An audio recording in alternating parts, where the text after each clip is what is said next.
mais c'est un réel besoin. Yann Kefelec, vous avez fait le mauvais choix. Dans cette guerre éternelle des éléments, guerre multimillénaire à coups de tsunamis, de volcans, de failles sismiques, de dérives continentales, d'atolls atomisés et de continents plastiques, la guerre de la terre contre la mer, vous avez décidé que vous étiez du côté de la mer. Or, la mer n'est pas celle que vous croyez. La terre, tout le monde le sait, ne ment pas. La mer, elle, est bourrée de sirènes, de Fata Morgana, d'Atlantide engloutie et d'épavantées. La terre ne se dérobe pas sous vos pieds, elle reste là, sous vous. Vous pouvez la parcourir à pied, sans maillot de bain, sans maître nageur ni bouée canard. Sur terre, les requins sont rares, même si, comme en mer, on trouve des loups et des éléphants. Et puis, la Coupe du Monde de football commence aujourd'hui. Elle va être notre pain, notre beurre, notre confiture. Toute autre activité que le jeu de balle va perdre sa signification. Essayer d'organiser un Honduras-Belgique en plein détroit de Bering, ça va être un peu difficile. Et puis poser une statue sur Terre, ça coule pas. D'ailleurs, à ce propos, Yann, vous me direz pourquoi un paquebot tient sur la mer alors qu'une boule de pétanque 1 million de fois plus légère coule lamentablement dans mon bain. Donc la mer est l'élément du flou, de l'indistinct, du dangereux. C'est salé, c'est imbuvable, on se paume facilement. Les bistrots sont rares, les rencontres cheloues. C'est partout ailleurs et c'est un peu tout le temps la même chose. Ça ressasse. Ben oui, hein, on connaît le coup. La mer, toujours recommencer.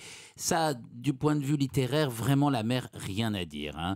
La mer a des références impeccables, de Homère à vous, en passant par Melville, Conrad, Jules Verne, Fenimore Cooper. Peut-être encore mieux même que la Terre, qui a des Barrès, des Giono, des Walt Whitman, des Bachelard, mais qui sent moins l'aventure. C'est vrai que si on compare Question d'Angers, les 40e rugissants et la rotonde de Stalingrad passé minuit, ça se vaut, mais Stalingrad fait moins rêver.